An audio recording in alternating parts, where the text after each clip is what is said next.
ৰাস্তাটো এনেকুৱা বেয়া হৈছে, ভোটৰ সময়তহে মানুহবিলাকে কয় যে এইটো কৰি দিম সেইটো কৰি দিম, কিন্তু ভোট যোৱাৰ পাছত একো খবৰে নাই সিহঁতৰ। কিন্তু এতিয়া যে আমি বাচ্চাবিলাক লৈ আহিছোঁ বিয়া খাবা, কিন্তু চেণ্ডেল হাতত লৈ পাৰিলে কান্ধত লৈ আহিব লগা হৈছে।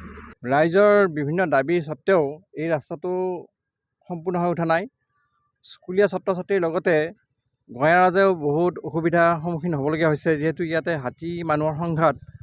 গতিকে অনতিপলমে শাসকীয় পক্ষক দাবী জনাওঁ যে এই অঞ্চলৰ বাবে অতি গুৰুত্বপূৰ্ণ এই পথটো মেৰামতি কৰি দি সমূহ ৰাইজৰ কৃতাৰ্থ কৰে যেন। শাসকীয় পক্ষৰে হওক বা অন্যান্য দলৰ প্ৰতিনিধি আহি ৰাইজক বিভিন্ন ধৰণৰ আভুৱা ভাৰি তেওঁলোকৰ ভোটসমূহ আদায় কৰে, কিন্তু আজি পৰ্যন্ত এই ৰাস্তাটো এই পথটো ৰাইজৰ যি দুৰৱস্থা সেই দুৰৱস্থাটো সাম কাটাব পৰা নাই। মঙলদৈ আৰু ওদালগুৰি সাংসদ দিলীপ শইকীয়া মহোদয়েও এই ৰাস্তাটোৰে অহা যোৱা কৰে, তথাপিতো তেখেতৰ এই বিষয়টো অতি গুৰুত্বপূৰ্ণ যদি তেওঁ গুৰুত্ব দিয়া নাই। গতিকে তেখেতকো এই সুযোগতে এই ৰাস্তাটো নিৰ্মাণৰ কাৰণে আহ্বান জনালোঁ।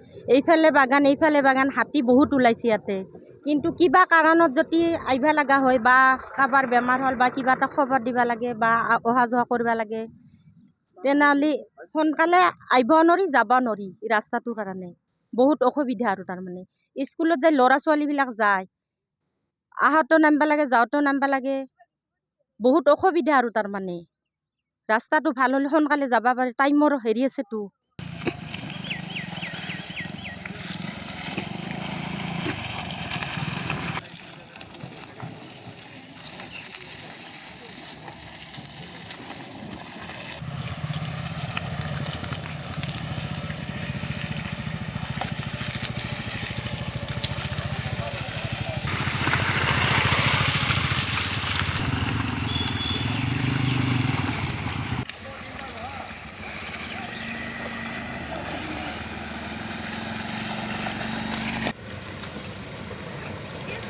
হাতীয়ে কিমান ধান খাই